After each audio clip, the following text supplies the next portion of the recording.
Hello friends, how are you? Welcome to our YouTube channel Dhyan Commerce, the key of success.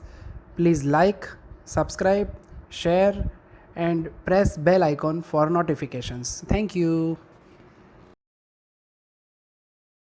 जय माताजी और dear students, welcome to online lecture of Dhyan commerce group tuition. बच्चों, online lecture में आपका स्वागत है। Ratio analysis की सफर 1 से 5 लेक्चर की बच्चों आपने दिवाली के पहले पूरी की है। अब दिवाली के बाद सबसे पहले नए साल में भी लेक्चर कंटिन्यू कर रहे हैं बच्चों। आपने देखा होगा हमने 2 या 3 छुट्टी ऑनलाइन में दी है। उसका मेन रीजन है 8 दिसंबर की डेट बच्चों। तो नए साल के अंदर सबसे पहले तो हैप्पी न्यू ईयर, और नए साल का पहला लेक्चर आप रेशियो का देखने जा रहे हो, जिसमें सबसे इंपॉर्टेंट थर्ड मेथड लेने जा रहा हूं बच्चों, 2 साल वाली इंफॉर्मेशन। सम नंबर 10 ब्रैकेट में 9 13 page number 129 when 2 years information given. अब आपके पास 2 साल की इंफॉर्मेशन हो तो आपको करना क्या है, पिछले साल के कंपैरिजन में करंट ईयर कैसी पोजीशन है वो आपको बताना है। करंट ईयर गुड हो तो गुड लिखना है, करंट ईयर पुअर हो तो पुअर। यानी एक क्वेश्चन बच्चों राम और श्याम 2 कंपनी जैसा हुआ, पर राम और श्याम में कौन अच्छा है हमें पता नहीं, दोनों का आंसर कंपेयर करके देखते हैं। यहाँ तो करंट ईयर का आंसर आपको लिखना है, गुड या पुअर। चलो बच्चों स्टार्ट करें। Text book, foolscap book और कैसे के साथ ज्वाइन हो जाओ।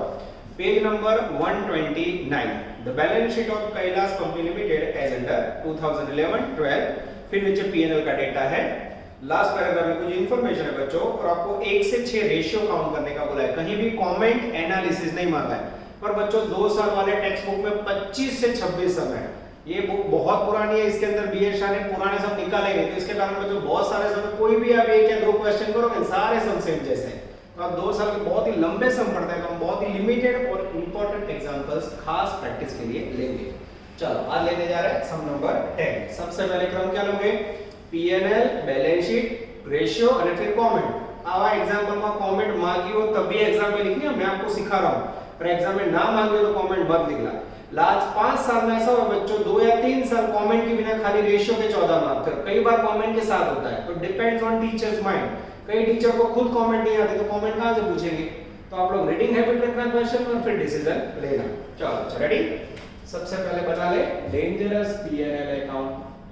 और जब भी पीएनएल अकाउंट बनाते हैं बच्चों, आपको याद हो तो मैं हमेशा बोलता हूं फॉर्मेट फॉलो करो। फॉर्मेट पहले से लिख देते हैं, पर ऐसा सम हो बच्चों, अगर आपने पीएनएल का डेटा देखा हो तो इसमें डायरेक्ट फॉर्मेट लिखना सही नहीं है। इसके अंदर कुछ अलग इंफॉर्मेशन है, जैसे कि सबसे पहले है सेल, जिसमें कैश एंड क्रेडिट। ये 2 साल वाला सम है, 2011 2012। तो यहाँ हमें इसे ब्लॉक करना पड़ेगा, क्योंकि 2 साल में बच्चों सब कुछ लाइन में लिखना डिफिकल्ट है। अब लेस होगा COGS। अब बच्चों COGS की डिटेल ये सब है, तो उसमें याद है सबसे पहले आएगा ओपनिंग स्टॉक, પછી આવે परचेज,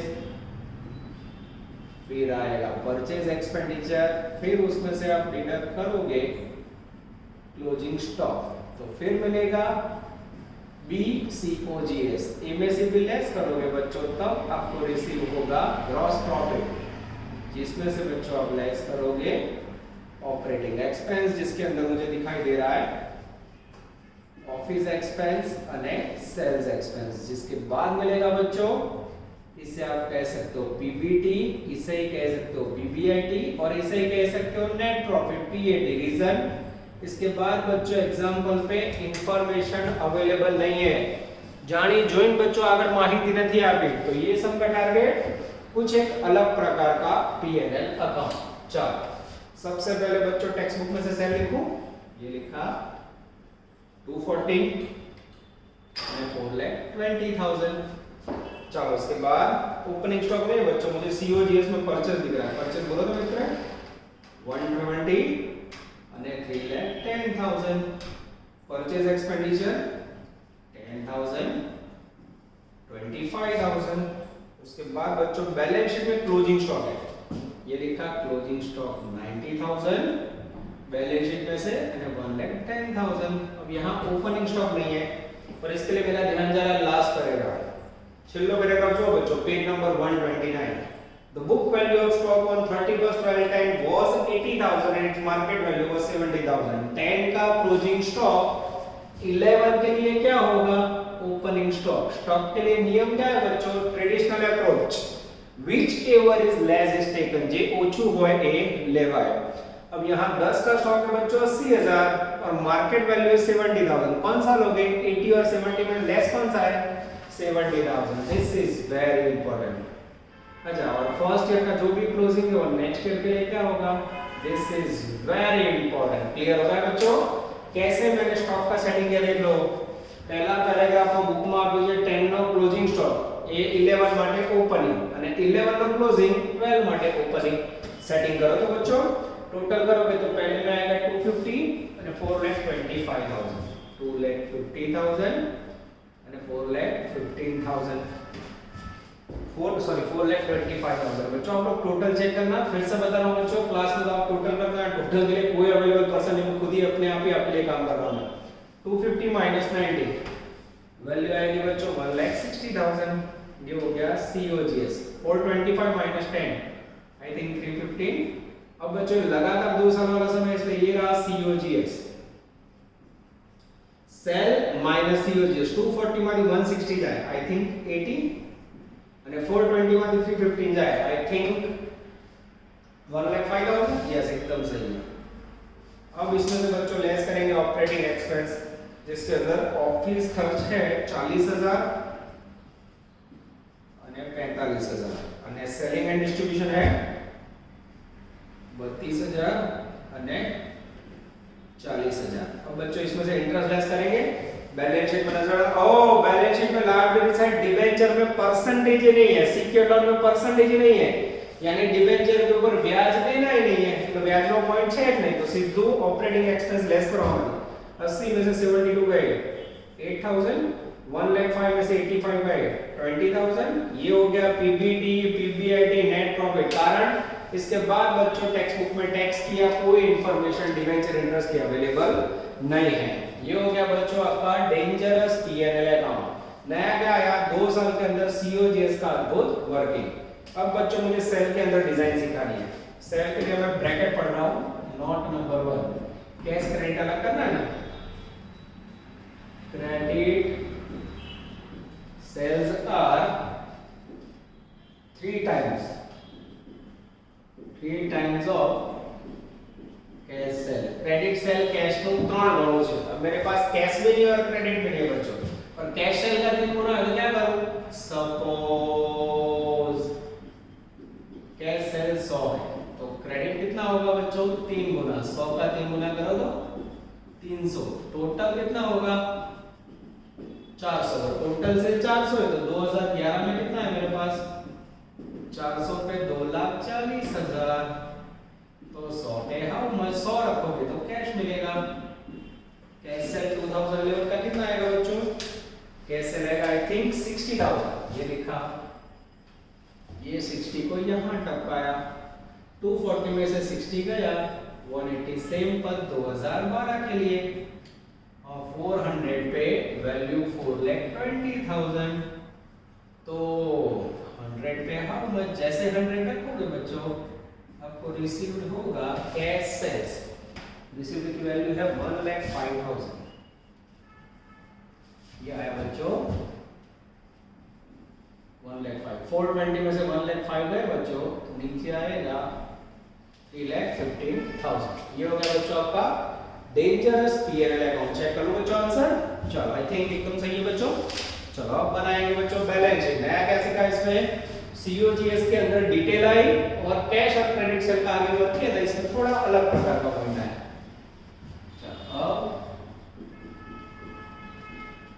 बैलेंस शीट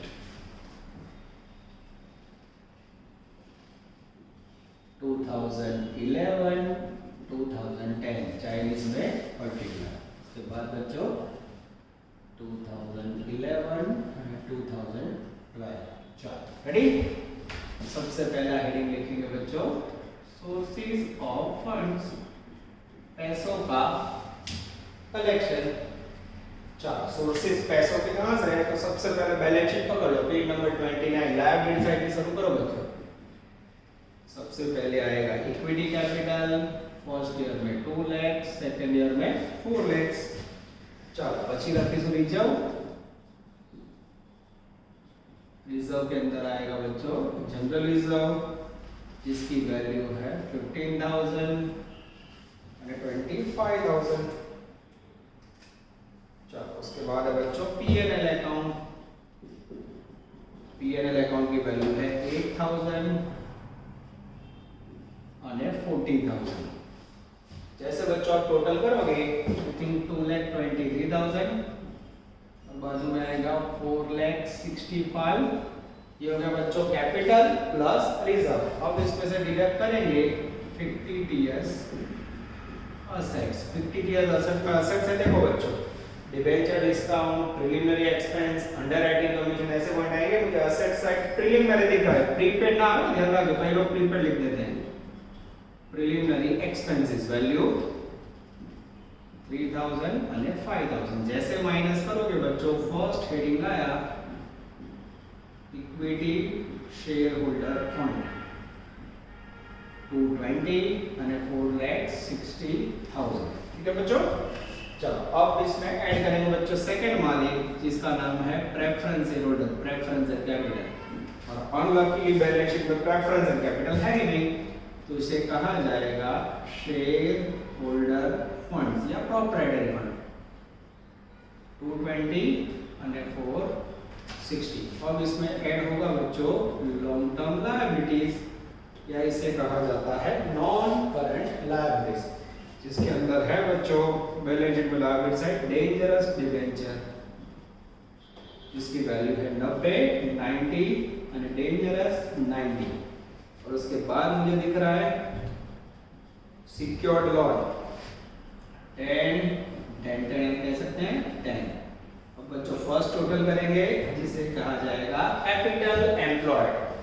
220 में 1 लाख ऐड करोगे तो होगा 320 कैपिटल एम्प्लॉयड। 460 में ऐड करोगे 1 लाख तो होगा 560। सेम टोटल अगर बैलेंस शीट का सेकंड साइड का हो जाए बच्चों तो बैलेंस शीट करें। थोड़ा मेहनत बढ़ जाता है बच्चों, 2 साल में डेटा ज्यादा लिखना पड़ता है, ठीक है, पर ओवरऑल टाइम सेम जाता है। चलो अब हेडिंग देंगे बच्चों एप्लीकेशन ऑफ फंड्स, पैसों का उपयोग। चलो सबसे पहले पैसों का उपयोग कहां होगा बच्चों देख लें, पेन चेंज कर लेते हैं। सबसे पहले असेट साइड आएगा फिक्स्ड असेट्स। ये लिखा फिक्स्ड असेट्स के अंदर बच्चों सबसे पहले मेरे पास डेंजरस मशीनरी वैल्यू 280। उसके बाद है 4,60,000। चलो बच्चों चेकिंग कर ले एक बार लिखते समय मेरे रिकॉर्डिंग कट हो जाए तो मैं चेक कर ले रहा हूँ बच्चों। यस आई थिंक एकदम सही है। हाँ थोड़ा कट हो रहा है बच्चों, मेरी धारणा एकदम सही थी। तो बच्चों जब कट थोड़ा अंदर की साइड में लिखना पड़ता है, मैं करवा रहा हूँ थोड़ा बच्चों इसमें ध्यान देते हैं। मशीनरी यस चेंज करना पड़ता बच्चों, थोड़ा अंदर ले लेता हूँ जिससे हमें दुख ना हो। ठीक है मशीनरी आएगी बच्चों पहले में 280, 2011 और 2012। पहले में 280 और दूसरे में 4,60,000। चलो उसके बाद बच्चों सेकंड हेडिंग आएगा इन्वेस्टमेंट, थर्ड हेडिंग आएगा करंट एसेट्स। बच्चों करंट एसेट्स और लायबिलिटी का डिफरेंस लेना है तो बाहर लिखना डिफिकल्ट है, तो हमें इस प्रकार से अंदर लिखना पड़ेगा। हाँ चलो सबसे पहले स्टॉक, इसकी वैल्यू है 90,000 और 110,000। उसके बाद है बच्चों डेंजरस डेटर 25,000 एंड 80,000। चलो उसके बाद बिल्स रिसीवेबल है बच्चों 5,000 एंड 7,500। उसके बाद है dangerous bank balance 50,000 and 88,500। I think prepaid expense दिया हुआ है। हाँ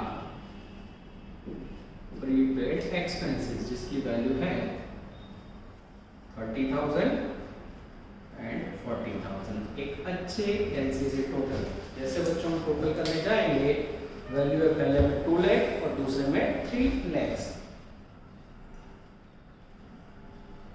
ये हो गए बच्चों करंट एसेट्स। अब इसमें से डिडक्ट करेंगे हम करंट लायबिलिटीज 11, 12। चलो लायबिलिटी साइड का बच्चों इक्विटी हो गया, रिजर्व हो गया, पीएनएल हो गया, डिबेंचर हो गया, सिक्योर्ड लोन भी हो गया। क्रेडिटर से स्टार्ट करें। चलो पहला क्रेडिटर 140 46 और सेकंड में 1,76,000। उसके बाद प्रपोज्ड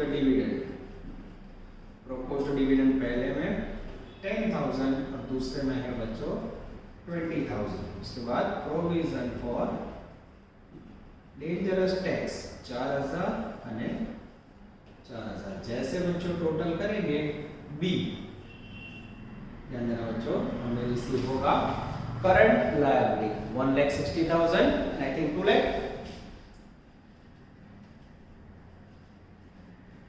ये हो गया 2 lakh, ये हो गया 160। नीचे लिखेंगे net working capital A minus B। 2 lakh में से 160 लेस करो तो बच्चों 40,000 ने 3 लाख में से 2 लाख लेस करो तो 1 लाख। अब बच्चों अगर आपका टोटल फर्स्ट टोटल से मैच हो जाता है तो बैलेंस शीट करेक्ट चेक करो तो 280 प्लस 40। यस बच्चों एकदम सही है पेंडिंग। અને 560 के लिए फोर्स को एग्जैक्टली हो गया बच्चों। जैसे बच्चों 2 साल का बैलेंस शीट मैच हो जाए आपको समझ लेना है बाबा अमरनाथ बेड़ा पार। अब बच्चों मेरे ख्याल से वर्किंग के अंदर हमें कोई दिक्कत नहीं होगी, पूरा वर्क आराम से हम लोग कर सकते हैं। ये हो गया बच्चों पीएनएल बैलेंस शीट। सबसे ज्यादा मेहनत मेरे ख्याल से इसमें बच्चों।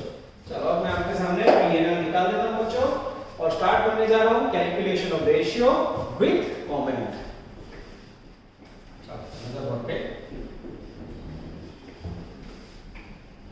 चलो लाइव है तो मैं वीडियो कट नहीं कर रहा हूं क्योंकि रब करने वाला कट करूंगा मुझे सेट करने में 5-10 मिनट निकल जाएंगे। मैं आपके सामने लाइव रब कर रहा हूं। आप लोग को ऐसा लगे रब करने वाला पार्ट है आपको दौड़ा देना, आप मुझे दौड़ा सकते हो क्लास में, तो आप मुझे नहीं दौड़ा सकते, खाली ऑनलाइन में ऐसा कर सकते हो। ठीक है तो ये बोर्ड रब कर रहा हूं ऊपर आपको दौड़ा देना है। ठीक है चलो रेडी बच्चों। बोर्ड मुझे पता है आपको एकदम क्लीन चाहिए। चलो अब आपके सामने प्रेजेंट करना है 2 साल वाले समय बच्चों डेंजरस रेशियो। पहला रेशियो है gross profit ratio. GP ratio का फॉर्मूला है GP upon sales into 100। 2011 PNL account में से बच्चों ग्रॉस प्रॉफिट ले ले। चलो पीएनएल अकाउंट जो हमने बनाया उसमें ग्रॉस प्रॉफिट था 80,000 और सेल्स था 2,40,000। 80,000 डिवाइड बाय 2.40 आंसर आएगा बच्चों पहले साल का 33.33। 2 बार गिनती करनी पड़ेगी। हाँ बच्चों ये थोड़ा मेहनत बढ़ा देता है। 2012 में सेम बच्चों ग्रॉस प्रॉफिट था 1,05,000 और नीचे 4,20,000 इनटू 100 करोगे बच्चों तो वैल्यू आएगी आई थिंक 25%। और यहाँ आपकी आएगी डेंजरस मोमेंट। चलो अब बच्चों आगे आपने 2 क्वेश्चन के अंदर 2 लेक्चर में एनालिसिस देखा। सेंटेंस बोले पहला पहला sentence it is a ratio showing relationship between gross profit and sales. Here company's last year ratio is 33.33 and current year ratio is 25%. ये ऐसा हो बच्चों आप F5 में 60% और X5 में 55 आए हो तो कैसी परिस्थिति खराब होगी कि नहीं। सेम बच्चों लास्ट ईयर 33% प्रॉफिट था, करंट ईयर को वो प्रॉफिट कम होकर 25% हुआ। तो लास्ट ईयर की कंपैरिजन में current year companies position is very poor. अब बच्चों ये तीनों सेंटेंस पहले रेशियो में खाली लिख के लिखा और बाकी में खाली मेन पॉइंट लिखेंगे गुड या पुअर। पहला sentence it is a ratio showing relationship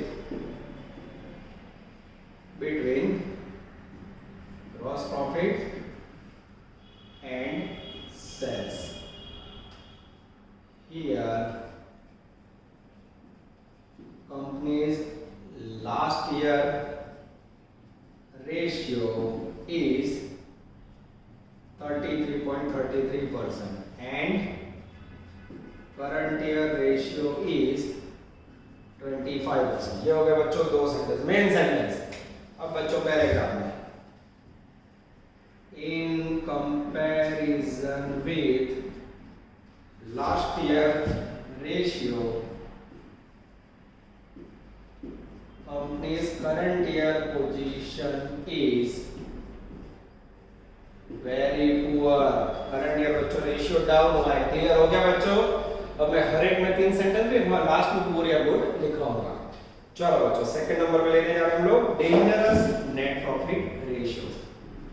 net profit ratio का फॉर्मूला है net profit upon sales into 100। सबसे पहले लेंगे बच्चों 2011, फिर लेंगे 2012। सेल ऊपर से लेंगे बच्चों, सेल पहले में 240 और दूसरे में 420। नेट प्रॉफिट यानी बच्चों पीएनएल अकाउंट की लास्ट लाइन, पहले में कितना था 8000, दूसरे में 20000।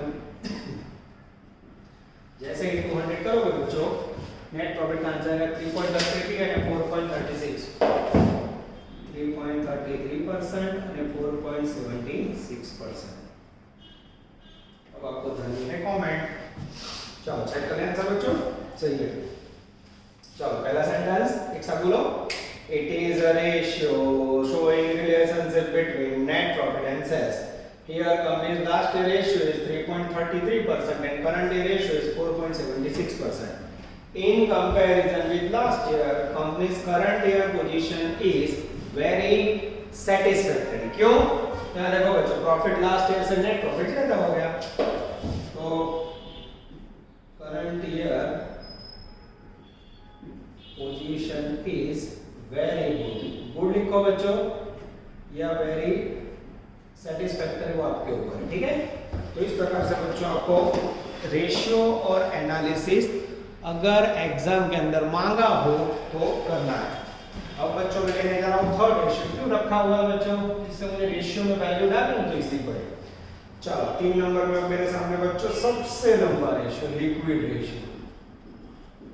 Liquid ratio equal to liquid assets upon liquid liabilities. नजर बोर्ड पे। चलो अब हर एक का मीनिंग ले ले। लिक्विड एसेट्स का मीनिंग है current assets minus stock, liquid liability का मीनिंग है करंट लायबिलिटी माइनस बीओडी।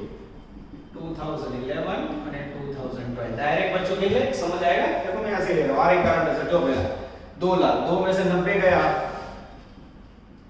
1 10 यहां ले लो, 160 में बीओडी है ही नहीं, 0 है, 160 पूरा ले लो।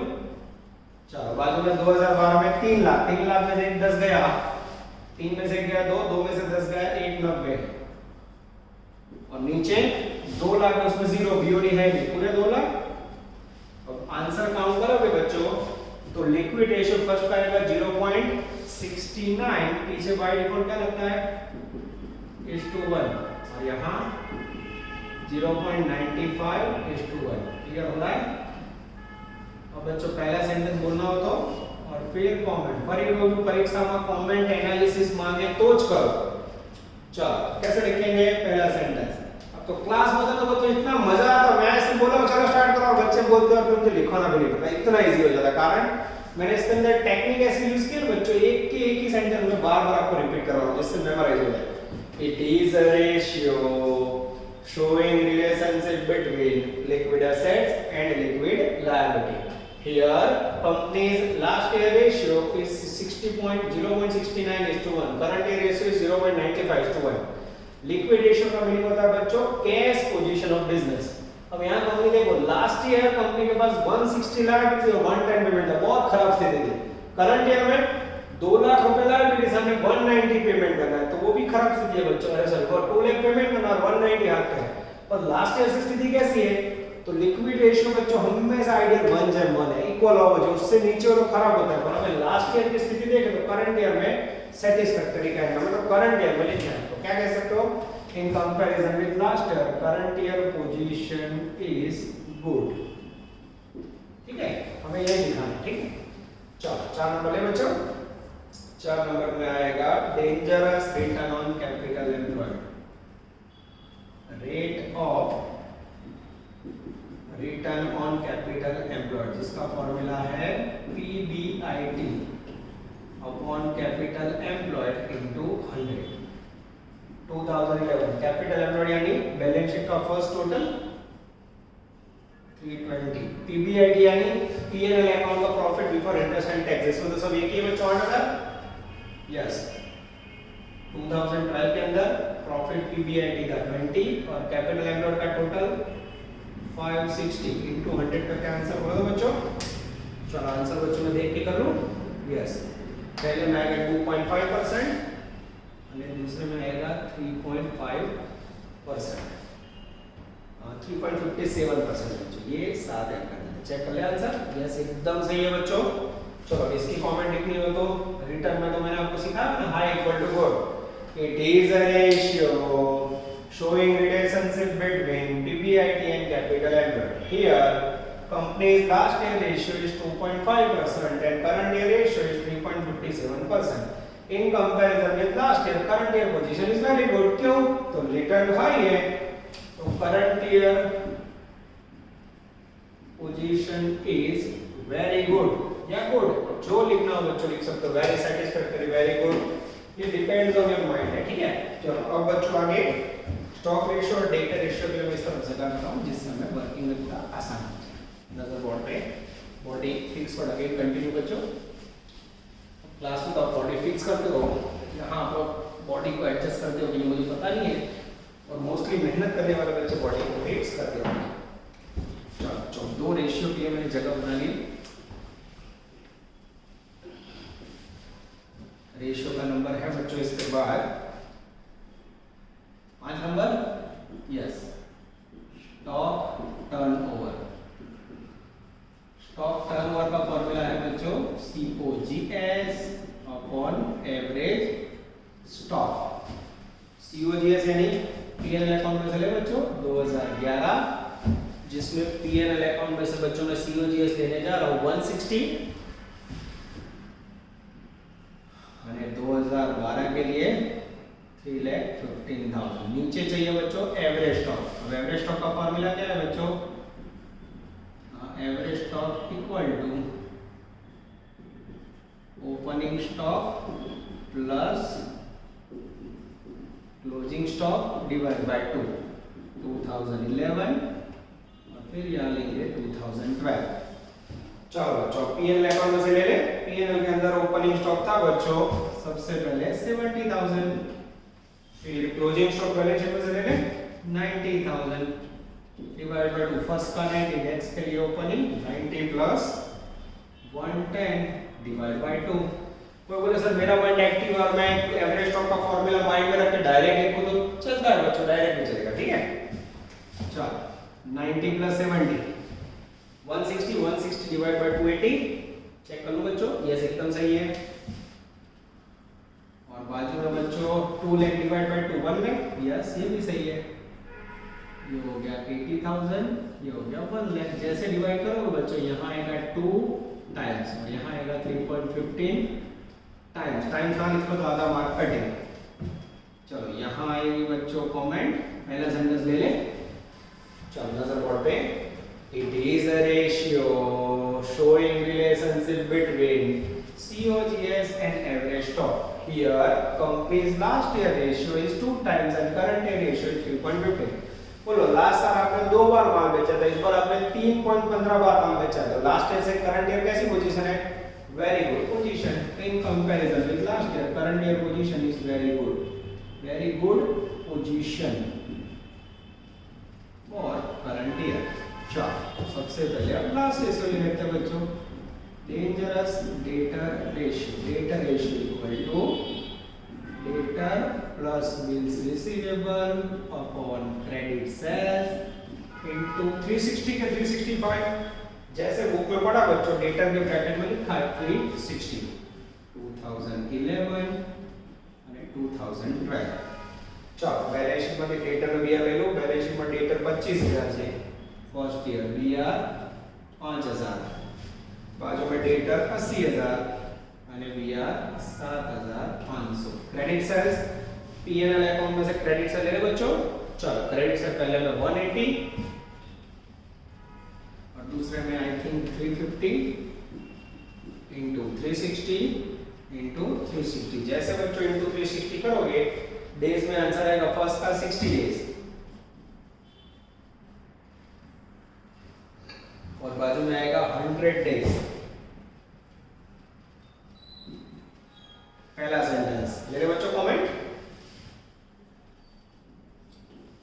it is a ratio showing relationship between debtor BR and credit sales. Here company's last year ratio is 60 days and current year ratio is 100 days. In comparison with last year, current year position is very poor. क्यों बच्चों? तो last year आपका ग्राहक उधार माल के पैसे आपको दे रहा था 60 डेज में, 60 दिवस।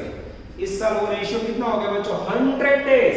तो पहला 2 महीना को पहले कलेक्शन आपको तो अब 3 महीना। जितना पैसा लेट आएगा बच्चों उतना आपका पैसा लेट आएगा पर आपको माल तो खरीदना पड़ेगा। तो बच्चों जो कैश का जो सिचुएशन है कंपनी का, वर्किंग कैपिटल डाउन हो जाएगा, वेरी पुअर।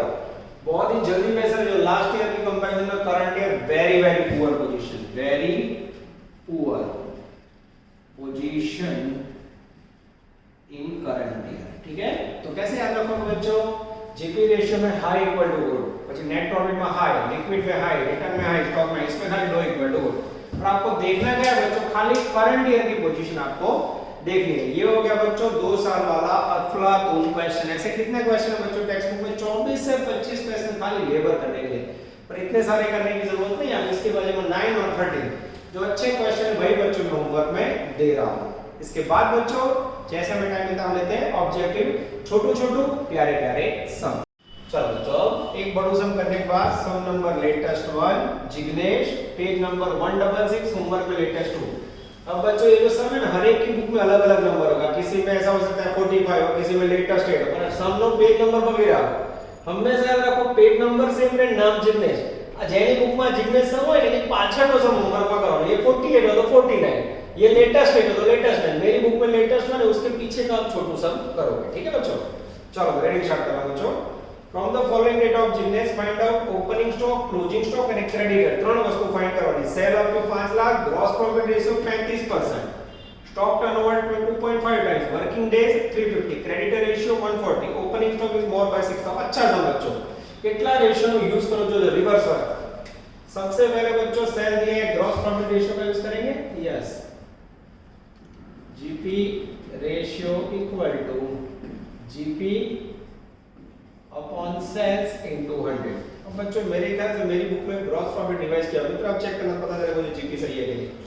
चलो अब यहां बच्चों 35% आंसर लिखा है, सही है कि नहीं मुझे भी नहीं पता, रिवाइज किया हुआ है। ग्रॉस प्रॉफिट में x सेल 5 लाख इनटू 100 करो तो मित्र 1,75,000। 1,75,000। मैं आंसर चेक करो बच्चों। बुक के अंदर तो बच्चों कहीं भी दिख ही नहीं रहा है। 320 तो ऐसा ही है। क्लियर? आ सुधारी देજો। તમારી નવી ચોપડીમાં ભૂલ છે, જૂની ચોપડીમાં બરાબર છે। 25% लिखा होगा, ये प्रिंटिंग मिस्टेक है, ध्यान रखना। 25% खोटू है, 35% का जवाब लेવાનો છે। ओके चलो अब बच्चों हमें पता है कि जीपी का फॉर्मूला क्या है? Sales minus COGS. जीपी है मेरे पास 175, सेल है मेरे पास 5 लाख। डिफरेंस निकालो मित्र 325। यस, और जैसे सीओजीएस मिला बच्चों आपको लाइट होनी चाहिए। सीओजीएस का कनेक्शन किसके साथ है? तो सीओजीएस का कनेक्शन स्टॉक टर्नओवर जोड़े है। स्टॉक टर्नओवर का फॉर्मूला लिखो। Yes, stock turnover equal to COGS upon average stock. इसका आंसर है मेरे पास 2.5 टाइम्स COGS है 325, नीचे x, तो x equal to 1,30,000। 325 divide by 2.5। बोलो 1,30,000। 1,30,000। ये हो गया बच्चों एवरेज स्टॉक। नजर पड़ लो मित्र, जैसे एवरेज स्टॉक में आप देखना बच्चों छोटे समय कैसे बोर्ड बढ़ता है। 7 मार्क का समय। एवरेज स्टॉक का फार्मूला याद है मित्र आप लोगों को? Yes, opening stock plus closing stock divided by 2। चलो एवरेज स्टॉक का आंसर है मेरे पास 1,30,000। ध्यान से देखना बच्चों, पहले ग्रॉस प्रॉफिट रेशियो का यूज किया, जीपी मिला, सेल मिला, सीओजीएस, स्टॉक टर्नओवर रेशियो का यूज किया, एवरेज स्टॉक मिला। अब बच्चों एक लास्ट सेंटेंस में पढ़ रहा हूं तो ध्यान देना। Opening stock is more by 6,000 then closing stock. Opening stock में ની વેલ્યુ ક્લોઝિંગ કરતા 6000 વધારે છે। ક્લોઝિંગ में x लो तो ओपनिंग में x प्लस 6000 लिख सकते हैं बच्चों। हां 100%। नीचे 2 130 into 2 260 बराबर x plus x 2x plus 6000 है। अब ये 6000 इस तरफ आएगा, माइनस 260 माइनस 6000 बराबर 2x। बोलो मित्र 2,54,000। 2,54,000 54,000 डिवाइड बाय 2। 1,27,000. ये हो गया बच्चों x यानी क्लोजिंग स्टॉक 1,27,000। आपका आंसर नंबर 2 आ गया। ये हो गया सेकंड आंसर। देख लो, अब मुझे ओपनिंग स्टॉक फाइंड करना हो तो ओपनिंग स्टॉक की वैल्यू क्लोजिंग से 6000 लेता है, 129 प्लस 6। ये हो गया आंसर नंबर 1। चेक करो तो मित्र। चलो मैं देख लेता हूँ बच्चों, एकदम सही है। अब मुझे चाहिए क्रेडिटर रेशियो। क्रेडिटर के लिए बच्चों सबसे पहले परचेज होना चाहिए, सीओजीएस का फॉर्मूला है। देखो कितनी मेहनत है बच्चों। ओपनिंग स्टॉक प्लस परचेज, गाड़ी क्यांથી ક્યાં જાય જો બધું રિવર્સ હોય। सीओजीएस નો જવાબ છે 325। ઓપનિંગ સ્ટોક है 1,33,000 plus x minus closing stock 1,27,000 बराबर लिखा बच्चों। चलो अब देखना 325 इक्वल टू 1,33 में से 1,27 गया, 6,000 x प्लस 6,000। 6,000 इस तरफ आएगा तो माइनस माइनस हो जाएगा, करो माइनस 3,19,000। ये x यानी क्या मिला बच्चों? ये मिला परचेज। 6 नंबर में लास्ट में बच्चों क्रेडिटर रेशियो का यूज करके हमें क्रेडिटर ढूंढना है। Creditor plus bills payable upon credit purchase into days generally 365 रुपए मित्र। यहाँ सूचना हमें दी है 350 की। सेटिंग करो तो मित्र, आंसर है इसका 140 दिन।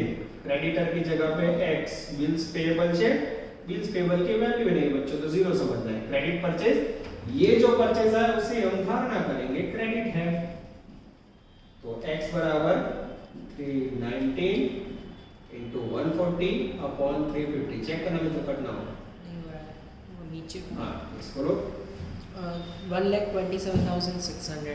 127,600 is the magical figure of creditor. Oh, what a question! Answer check करो बच्चों, सही है। What a question! अद्भुत क्वेश्चन। कितने रेशियो को बच्चों देखो, GP ratio, stock turnover, average stock, COGS અને ક્રેડિટર રેશિયો, ત્રણ વસ્તુ શોધવાની છે opening closing. One of the best question. એટલે એવું થઈ શકે બચ્ચો રેશિયોનો ફૂલ સમ હોય ને એની ઓપ્શનમાં આવા 7-7 માર્કના છોટું સમ પૂછાવાની શક્યતા પુષ્કળ વધી જાય છે। चलो बच्चों इसके बाद एक और छोटी सा उसको ले लेते हैं। डियर स्टूडेंट, स्क्रीन पे आपको दिख रहा है एक छोटा ऑब्जेक्टिव 12 जो यूनिवर्सिटी 2014 में आ चुका है, जिसके अंदर दो पार्ट है। फर्स्ट क्वेश्चन में करंट रेशियो का आंसर, लिक्विड रेशियो का आंसर दिया है, जिसके ऊपर से आपको स्टॉक एंड बीओडी फाइंड करना है। सेकंड क्वेश्चन में बच्चों 4000 बिल्स पेएबल परचेज की वैल्यू है, जिसके ऊपर से आपको क्रेडिटर फाइंड करना है। ये दोनों छोटे क्वेश्चन है, नीचे आंसर भी दिया हुआ बच्चों। अनलकीली नई टेक्स्ट बुक में मात्र इसका एक पार्ट दिया हुआ है, तो पूरा क्वेश्चन आपको अच्छी तरह समझ आए इसलिए मैंने इसका पीडीएफ में दिया हुआ है। इसको नोट डाउन कर लेना बच्चों, या इसका फोटो खींच लेना। नेक्स्ट स्लाइड में बच्चों इसका पूरा आंसर मैं व्हाइट बोर्ड के अंदर एक्सप्लेन करने जा रहा हूं। पेज नंबर ओके बच्चों, मुझे इंग्लिश मीडियम में ऑब्जेक्टिव 12 है, इंग्लिश गुजराती में अलग नंबर था, इंग्लिश में अलग। पेज नंबर 115 पे आ जाओ बच्चों। ऑब्जेक्टिव 12 होमवर्क में ऑब्जेक्टिव 11 हटने ना तो चेक करें। यस सही है बच्चों। इसके साथ एक और सम दे दूं बच्चों। यस आई थिंक ऑब्जेक्टिव 11 के साथ 6 भी दे दूंगा, ठीक है। ये दोनों क्वेश्चन हम लोग कर सके ऐसे हैं। पेज नंबर 115 गुजरात टीवाई 2014 में आ चुका है बच्चों। मैं स्टार्ट कर रहा हूँ फर्स्ट क्वेश्चन। इसके अंदर भी ऐसे दो पार्ट है बच्चों। पहले first, the current ratio is 2:1। Current assets including stock are 60 lakhs। Current assets including stock 60 lakh. The liquid ratio is 3:1. Current debt excluding BOD is 15 lakh. Find out stock and BOD. ऐसा बच्चों question आगे करवा दिया, मैं फिर से repeat कर लेते हैं। चलो सबसे पहले बच्चों एक नंबर में करंट रेशियो। करंट रेशियो का फॉर्मूला बोलो तो मित्र, current assets upon current liability. Answer है 2:1। इसका मीनिंग ऊपर टू नीचे 1। Second line, The current assets including stock are 60 lakhs. Current assets कितनी है बच्चों? अब मेरे पास current assets 60 lakhs है, ध्यान देना। अब ये जो 60 लाख है उसके सामने उसका प्रमाण कितना है बच्चों? दो दोनों को ज्वाइंट मारो। हाँ, 2 पे current assets 60 लाख, तो 1 पे current liability how much? 30. कितना आएगा मित्र? 30. This is very very important। ये हो गई current assets, ये हो गई current liability। 30 lakhs। चलो अब आगे जाए बच्चों। अब मेरे पास दूसरा रेशियो है लिक्विड रेशियो। बोलो लिक्विड रेशियो का फॉर्मूला क्या है? Liquid assets upon liquid liability, जिसका आंसर है मेरे पास 3:1। इसका मीनिंग तो मैंने समझाया, ऊपर का 3 नीचे का 1। अब थर्ड लाइन लिखो तो बच्चों, current debt excluding BOD 15 lakh. BOD वगैरह नो डेट से नो मीनिंग होता है लिक्विड लायबिलिटी। लिक्विड लायबिलिटी का मीनिंग है करंट लायबिलिटी माइनस बीओडी। तो मेरे पास लिक्विड लायबिलिटी की वैल्यू है बच्चों 15 लाख। ये सिद्धू लिक्विड लायबिलिटी आ गई है। अब ये 15 लाख है बच्चों, सामने उसका प्रमाण कितना है? 1। दोनों को ज्वाइंट मारो, 1 लिक्विड लायबिलिटी पे 15 लाख, तो 3 पे liquid assets how much? 45 lakh। एक ये 15 लाख तो 3 लाख। लिक्विड एसेट्स कितना आएगा मित्र? 45 lakh। अभी बच्चों जो आंसर चाहिए वो नहीं मिला, अब वो आंसर मिल जाएगा। देखना आंसर नंबर 1। अब मुझे पता है लिक्विड एसेट्स का फॉर्मूला क्या है मित्र? Current assets minus stock. Liquid liability का फॉर्मूला क्या है मित्र? Current liability minus BOD. और जो लिक्विड एसेट ऊपर की उठाई 45 लाख, करंट एसेट्स यहां पे उठाए 60 lakhs। अब बच्चों डिफरेंस निकालो तो 60 और 45 का डिफरेंस कितना आएगा? 15 lakhs। उसके बाद लिक्विड लायबिलिटी कितनी है मेरे पास? ये रही 15 लाख। ध्यान से देखना, करंट लायबिलिटी ये रही 30 लाख। डिफरेंस निकालो तो, और ये भी 15 लाख बच्चों, यानी BOD and stock both are 15 lakhs। Check करो आंसर, एकदम सही है बच्चों। अब लेने जा रहे हैं हम सेकंड, ऑब्जेक्टिव 12 के अंदर सेकंड। नजर बोर्ड पे 4,000 rupees in the bills payable books if the total purchase is 730, 4/5 are credit purchase, creditor ratio is 40 days, then find out creditor। चलो बच्चों, creditor ratio का यूज बहुत कम होता है, तो छोटे सम में ले लिया। creditor ratio equal to creditor plus bills payable upon credit purchase into 365। यह सूत्र નથી આપી। ક્રેડિટર શોધવાના છે x, બિલ્સ પેયેબલ ની વેલ્યુ છે બચ્ચો 4000, ये टपकाई। क्रेडिट परचेज बोला है 730 टोटल परचेज છે બચ્ચો, એના 4/5 તારા 4/5 લો તો મિત્ર 584 into 365। और यहाँ इसका आंसर है बच्चों 40। तो अब ये इस तरफ ला दे, x plus 4000 बराबर 484 into 40 upon 365। सेटिंग करो तो मित्र 64,000। तो x equal to 64 minus 4 यानी x यानी डेंजरस क्रेडिटर 60,000। चेक करो तो बच्चों, और एग्जैक्टली आंसर आ जाता है बच्चों मेरे ख्याल में। देख लो, yes perfectly. This is called outstanding question, objective 1 and objective 2। तो आज का लेक्चर बच्चों नया साल का पहला लेक्चर था, आउटस्टैंडिंग लेक्चर है। आशा रखते हैं कि आप लोग काम करोगे, क्योंकि अभी भी डेट 8 दिसंबर बच्चों, कोई अपडेट नहीं है एग्जाम चेंज होगी या नहीं होगी, तो तैयारी बच्चों चालू रखिए। यहां तक रखते हैं, नेक्स्ट लेक्चर में सफर को आगे बढ़ाएंगे। ऑल द बेस्ट, जय माता जी।